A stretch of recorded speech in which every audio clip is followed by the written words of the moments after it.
경제 상황이 정말 심각합니다. 주가가 폭락하고 환율이 또 폭등하고 있습니다. 저게 전광판에는 숫자로 나타나지만 저 숫자가 의미하는 바는 민생 현장에 우리 국민들이 엄청난 고통을 겪고 있다는 것을 의미합니다. 대책이 없다면 모르되 대책이 있습니다. 이럴 때 정부가 필요합니다. 이럴 때 재정의 역할이 필요합니다. 대체 뭘 하는지 모르겠습니다. 지금 몇 달째 이러고 있어요. 추경하자, 또 하겠다, 검토하겠다 한 지가 지금 몇 달째입니까? 제가 최상목 부총리 쪽으로부터 내가 들은 바로는 재정 조기 집행을 해보고 1분기 지난 다음에 추경을 뭐 해보겠다는 얘기를 제가 1월 달쯤에 들었어요. 그리고 그 후에 한국은행도 추경이 필요하다고 했고 또 정부에서도 추경하겠다 또 검토하겠다 얘기를 했습니다. 그런데 소식이 없어요. 대체 뭐 하고 있습니까?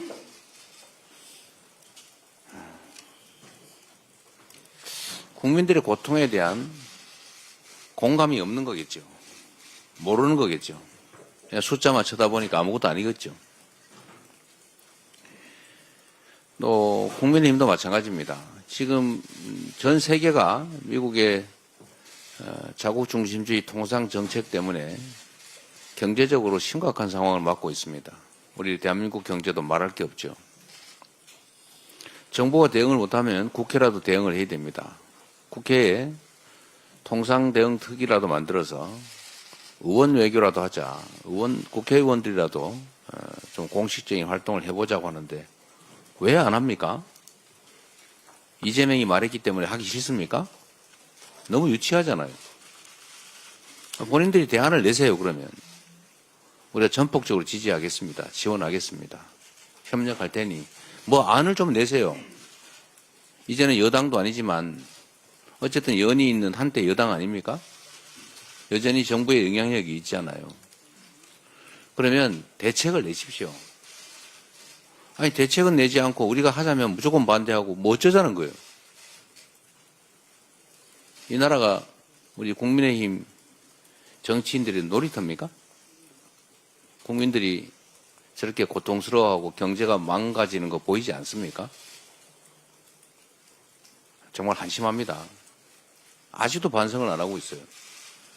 지난 3년 동안 국민이 맡긴 권력과 국민이 낸 세금으로 대통령 놀이하고 권력 노름하다가 나라를 이렇게 망치고 국민들한테 쫓겨나고도 여전히 정신을 못 차리고 있어요.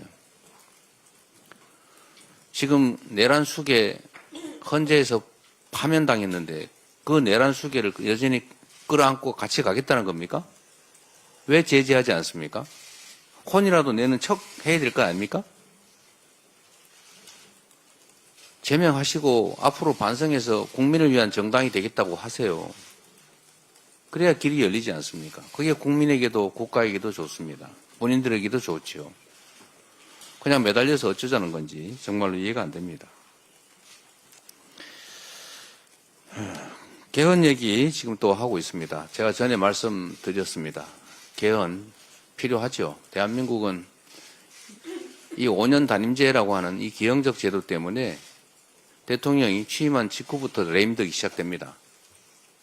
재평가받을 기회도 없기 때문에 국정의 안정성이 없어요.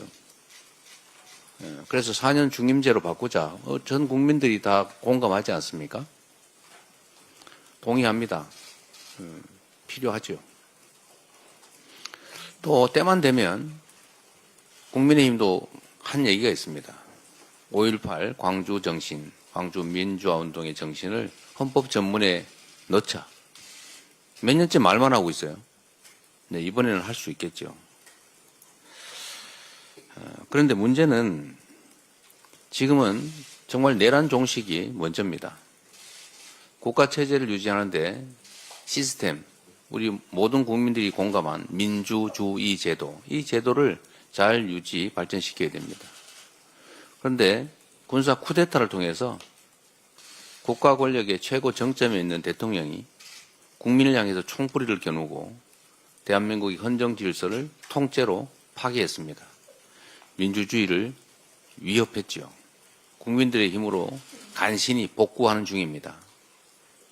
민주주의 파괴를 막는 것이 중요합니다. 민주주의 발전시키는 것도 중요합니다. 그러나 지금 당장은 민주주의의 파괴를 막는 것이 훨씬 더 긴급하고 중요합니다.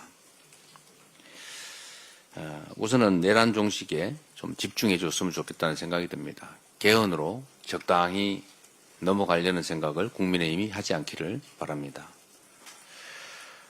개헌해야지요. 그런데 문제는 이제 국민투표법이라고 하는 장애물이 있습니다.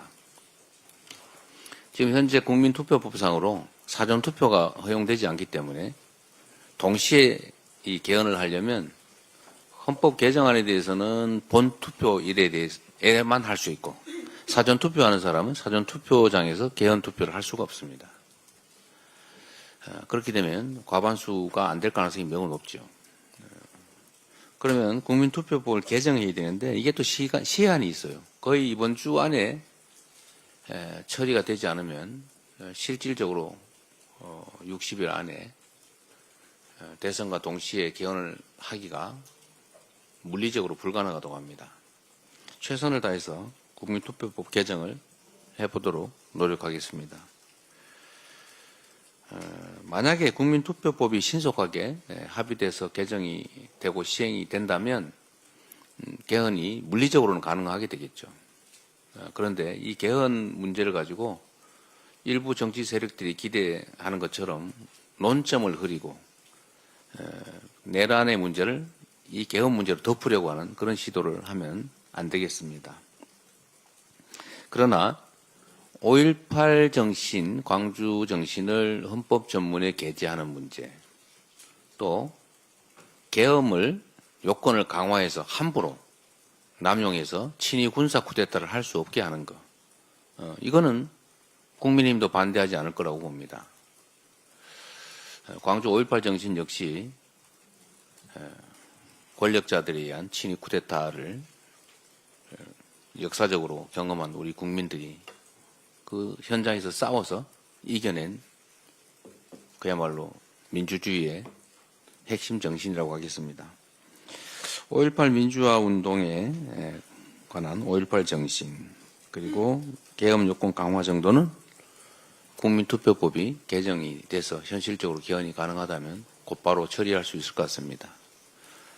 내란 종식, 내란 극복을